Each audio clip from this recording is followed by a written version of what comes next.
The series is about Henry VIII and his 6 wives, but the way we're telling it is different to the way it's been told before because we're looking at the perspectives of both Henry, which Dan does, and the perspective of the women in his life, which I do. I think that makes it a much less, patriarchal male kind of show. And first of all, you see the queens as different people, right? With a life before Henry, and for a couple of them, for several, after Henry. And in that sense, Henry becomes a sort of incidental part of these women's lives, and you start to see the 6 queens as more than just a sort of silly nursery rhyme: who was divorced, who was beheaded, who died, who survived. But these are real, serious political players, in some cases, rounded historical figures in all cases. Well, Henry VIII gets so much airtime that we thought it was really important to make sure that you're hearing not just his perspective, but you're hearing the perspective of the women and actually hearing from them in their own words. So we look at letters from them, from Katherine of Aragon and Anne of Cleves, Catherine Howard, among others, inscriptions by Anne Boleyn, books written by Catherine Parr, to try and get a sense of what they were really like as people, and what preoccupied them, what they were worried about, who they loved, and so it's a more in-depth look that rounds them out as characters and doesn't just make them into these kind of ciphers. You see the development of Henry VIII from this kind of dashing, erudite, intelligent, inquiring, glamorous, athletic Renaissance prince into the tyrant, the grotesque, the monster, the bloater, the kind of evil, fat villain that we think we know.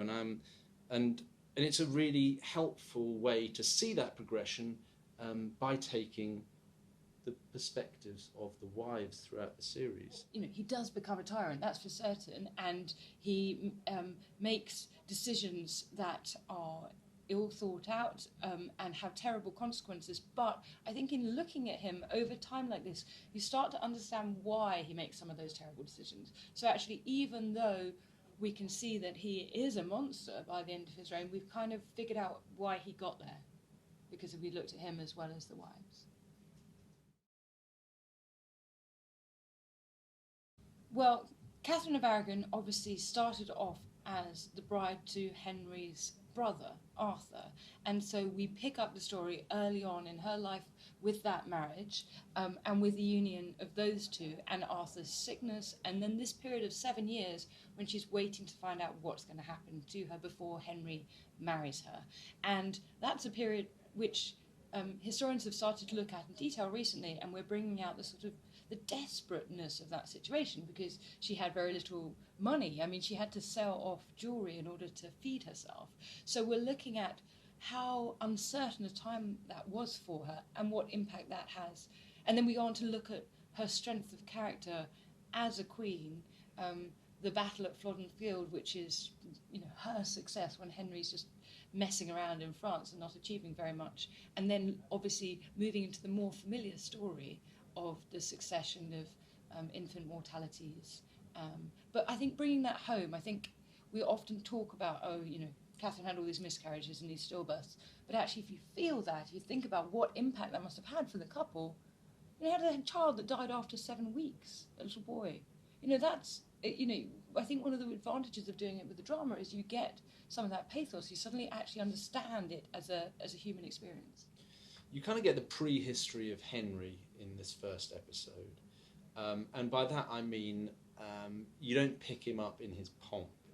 You don't pick up this king as king, as the kind of early reign, kind of dashing Renaissance prince. You actually pick him up as quite a vulnerable boy who's thrust into the centre of politics, the ultimate centre of politics and government, when his brother dies, and has to adjust very quickly to the reality of kingship. And I think there's a real vulnerability to Henry VIII that you see at the beginning of this first episode that gradually drains away as his confidence grows, as his experience grows, as his pragmatic need for an heir becomes more and more kind of pressing upon him until you've really got quite an accomplished but also a ruthless king by the end of the episode. And I think that journey is very interesting. It's a sort of Batman Begins bit, right? It's like where this is how the this sort of historical superhero got made.